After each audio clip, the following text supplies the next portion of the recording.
Borseggia a Venezia, concluse le indagini del nucleo investigativo dei Carabinieri, colpito anche il clan della famosa borseggiatrice Shakira, soddisfatta Lady Pickpocket Monica Poli.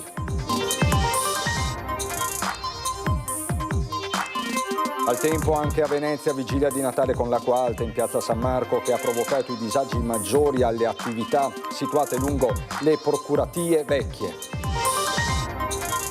Dopo l'aggressione subita venerdì a Treviso parla per la prima volta il direttore di Media Nord-Est Luigi Bacciali, violenza gratuita e inspiegabile, ringrazio tutti per la solidarietà, ha detto ieri sera durante Ring.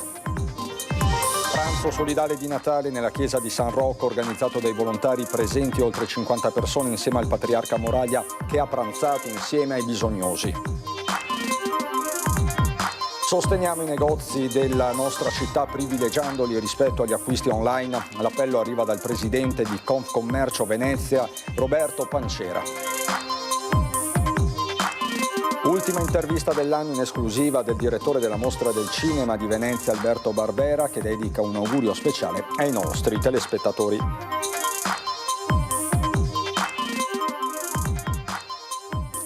Bentrovati, buonasera telespettatrici, telespettatori di Antenna 3 in primo piano per questa edizione veneziana dei nostri telegiornali. C'è la cronaca, una vigilia di Natale segnata quindi dalla cronaca e da un'operazione dei Carabinieri, borseggi a Venezia il tema, si sono concluse le indagini del nucleo investigativo dell'Arma, colpito anche il clan della famosa borseggiatrice Shakira, soddisfatta Lady Pickpocket Monica Poli.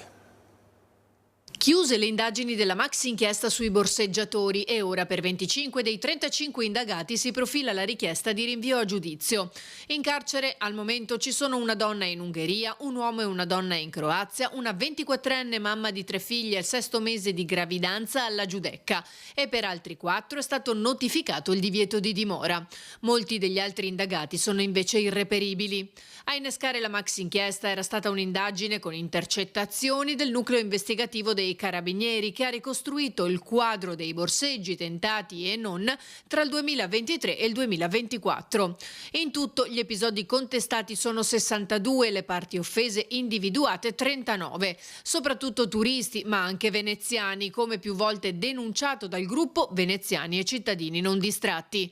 Tra le accuse si scopre che nei confronti dell'ormai nota Shakira ci sono oltre 60 capi di imputazione solo a Venezia. Si parla di Shakira, quindi si parla del clan di Shakira, delle storiche che qui per anni hanno rubato e usato violenza contro turisti e cittadini. Ci auspichiamo che inchieste come queste siano in atto in altre procure, perché questo è un duro colpo verso questo clan che operava non solo a Venezia ma anche a Milano e in altre città del nord. Nei confronti di una giovane e di una minore di 14 anni, secondo l'accusa, Shakira usava violenza per costringerle a commettere furti. Contestati poi i colpi mancati, come quello nei confronti di un turista indiano sul ponte di Rialto sventato dalla polizia locale, o quello andato a monte a danno di una turista tedesca grazie all'intervento di Monica Poli. Tra le parti offese anche le multinazionali Louis Vuitton e Nike, bersagliata in più episodi all'outlet di Noventa di Piave. La procura ha depositato tutte le intercettazioni effettuate. Vigilia di Natale con l'acqua alta in piazza San Marco. Intorno alle 11:45 si è registrato un picco di 98 centimetri sul livello medio del mare. La marea è stata spinta dalle forti raffiche di vento e i disagi maggiori li hanno subiti le attività lungo le procuratie vecchie. Questi allagamenti sono una conseguenza del completamento parziale dell'intervento di impermeabilizzazione dell'area marciana. Dopo l'aggressione subita venerdì in via Cornarotta a Treviso parla per la prima volta il nostro direttore, il direttore di Media Nord-Est Luigi Bacciali, violenza gratuita e inspiegabile. Ringrazio tutti per la solidarietà, le sue parole ieri sera durante la trasmissione Ring. Più che la botta in testa e il dolore che ho provato, che a un certo punto ho visto nero e ho temuto di aver perso la vista, di aver avuto aver riportato una frattura. Più che altro è l'indignazione per essere stato aggredito in maniera del tutto inspiegabile. Cioè io ero con i miei 2 cani, ho superato questa soglia, questo uscio in via Cornarotta, sono stato a un certo punto superato da un signore in bicicletta che mi ha sbarrato la strada senza neanche guardarmi, guardava da un'altra parte, ha detto guardi che i suoi cani hanno urinato davanti alla mia porta. Ho detto scusi, mi scuso, non me ne sono accorto ed è la verità. Scusatomi con questo signore, ho fatto i 3 metri che mi separavano dal suo portone, ho spruzzato l'acqua come prevede il regolamento comunale di Treviso e improvvisamente di fianco, quindi senza neanche che io potessi in qualche modo reagire, quest'uomo mi ha preso e mi ha schiantato contro il muro spingendomi con la testa. Cioè ho preso una botta da restare tramortito, per cui gli ho chiesto, quando sono tornato in me ho detto ma scusi, ma cosa ho fatto di male? Ho rimediato un errore, è una violenza gratuita e improvvisa, non può finire a taralluce e vino questa vicenda, perché sarebbe completamente incoerente con quello che è il nostro lavoro e con le cose che normalmente diciamo in questi casi. Ripeto, il mio è un caso ridicolo rispetto a fatti che purtroppo dobbiamo raccontare di cronaca nera, raccapriccianti, però è pur sempre l'aggressione a una persona inerme. Io ho accettato il tuo invito stasera soprattutto per ringraziare tutti coloro che mi hanno mandato messaggi di grande affetto, di solidarietà e davvero sono rimasto sorpreso. Pranzo solidale di Natale nella chiesa di San Rocco organizzato dai volontari degli Scout, Associazione Corte del Forner e Caritas Diocesana. Presente al pranzo oltre 50 persone ed è arrivato anche il patriarca Moraglia. L'amore, l'attenzione agli altri e soprattutto l'attenzione ai più fragili ed è una delle tante iniziative che comunque la parrocchia cerca di portare avanti proprio per questo amore e questa passione che c'è insita nel cuore dell'uomo e che deve essere trasmessa anche alle persone più bisognose. Oggi abbiamo creato un evento molto importante per noi che ha raccolto nella comunità le persone più fragili. È stato un momento molto sentito e molto voluto da parte nostra. Diamo a disposizione tutti quelli che sono i nostri spazi perché una delle missioni, se non la missione più importante, è quella di redistribuire i nostri ricavi alla comunità.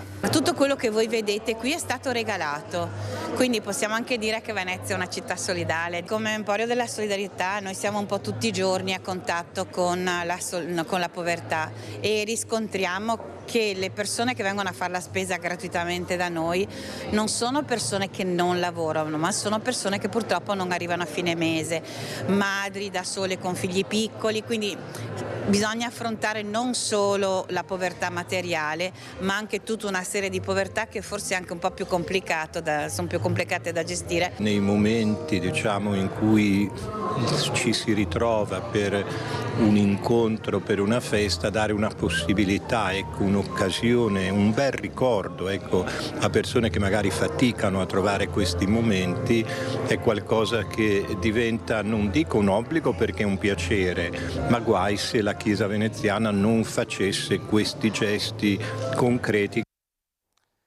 C'è la fede, c'è la spiritualità, c'è la solidarietà, ma ci sono anche gli usi e i costumi natalizi, come lo shopping. C'è un appello della Confcommercio. Sempre più persone, vuoi per mancanza di tempo, vuoi per comodità, scelgono di fare i loro acquisti online, in particolare nel periodo natalizio, rinunciando però al piacere di recarsi nei negozi che in questo modo rischiano di morire lentamente.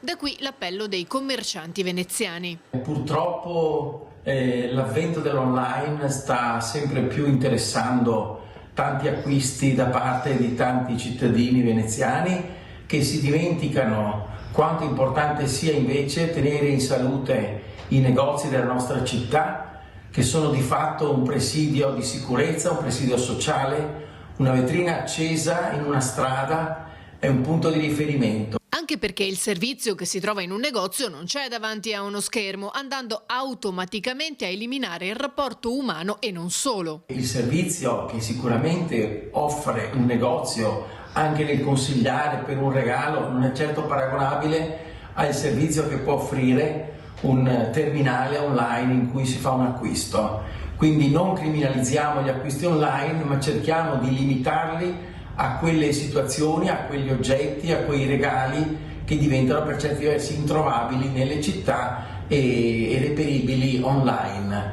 Viceversa cerchiamo di sostenere i negozi della nostra città con qualche piccolo acquisto anche in queste ultime ore. Tra l'altro, dice invece la Confartigianato del Veneto, è aumentata proprio la ricerca di prodotti e regali artigianali. A Natale il Veneto è arrivato con il portafoglio aperto e voglia di autenticità. La spesa delle famiglie per il mese di dicembre tocca quota 2,267 miliardi di euro, l'8,5% del totale nazionale.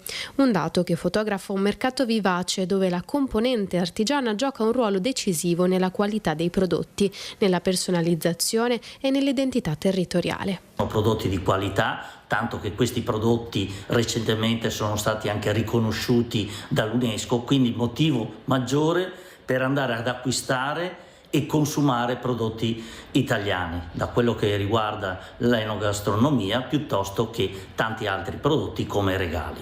La parte più consistente del budget, 1,4 miliardi, riguarda alimentari e bevande. Altri 844 milioni si indirizzano invece in acquisti tipici del periodo: moda, benessere, oggettistica, libri, giochi, arredamento e cura della persona.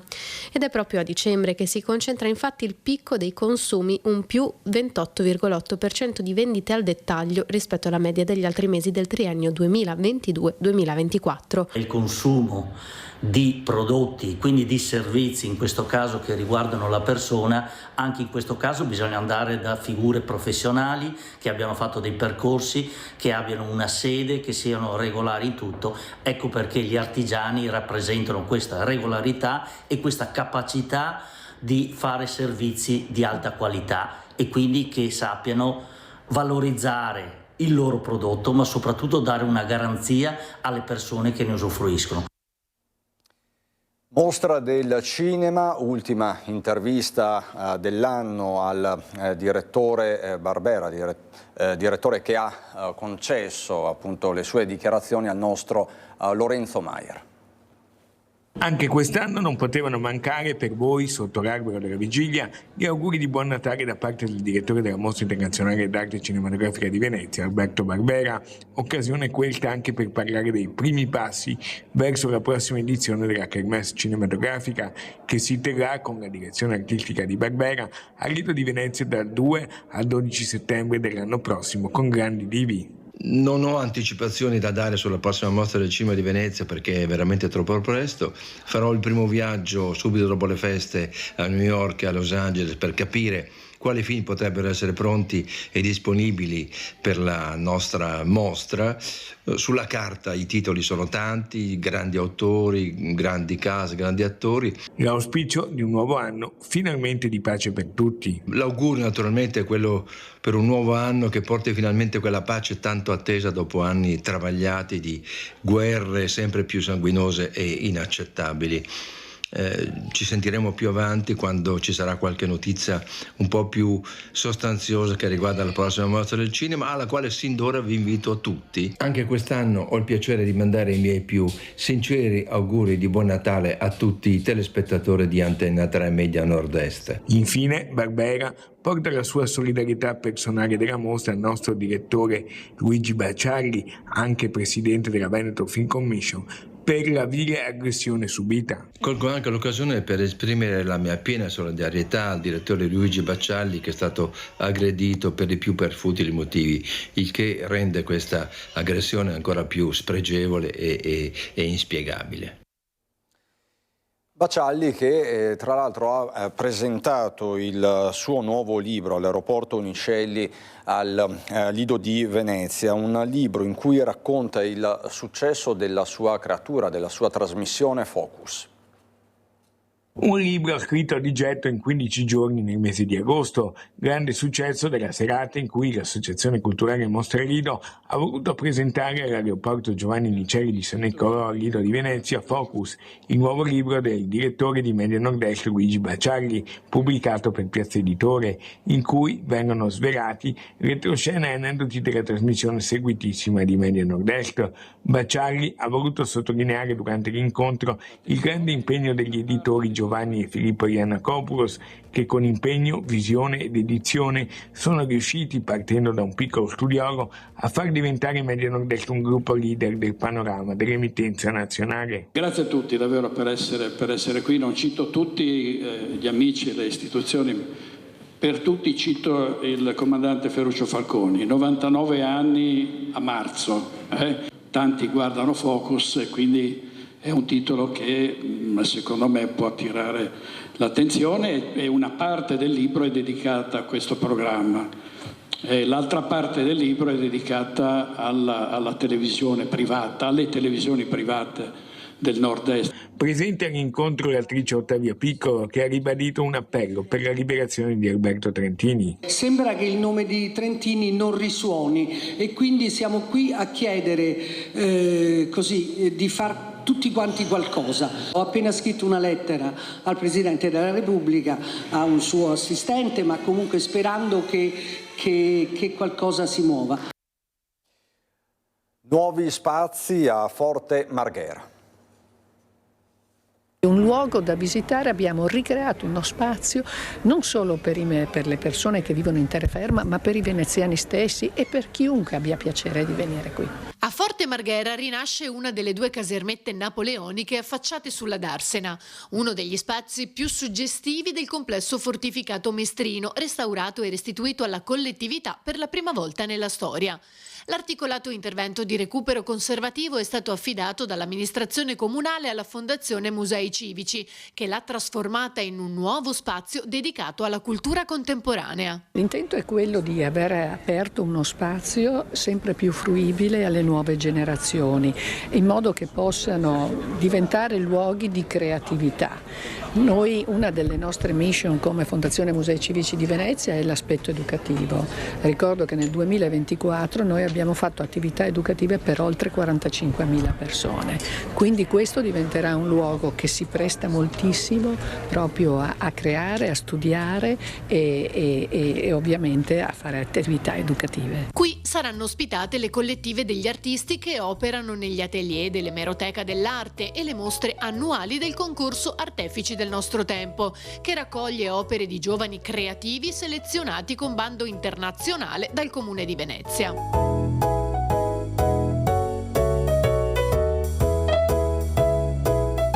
Per la riqualificazione delle due casermette, la seconda è ancora in fase di restauro, sono stati stanziati oltre 5 milioni di euro. Assieme dispongono di una superficie di 2.500 metri quadrati. Il restauro ha richiesto un intervento integrato di consolidamento strutturale, recupero architettonico e adeguamento funzionale.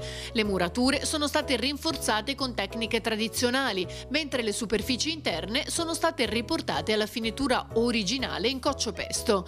L'accessibilità è garantita da una nuova scala e un ascensore inseriti in un varco già compromesso dai bombardamenti.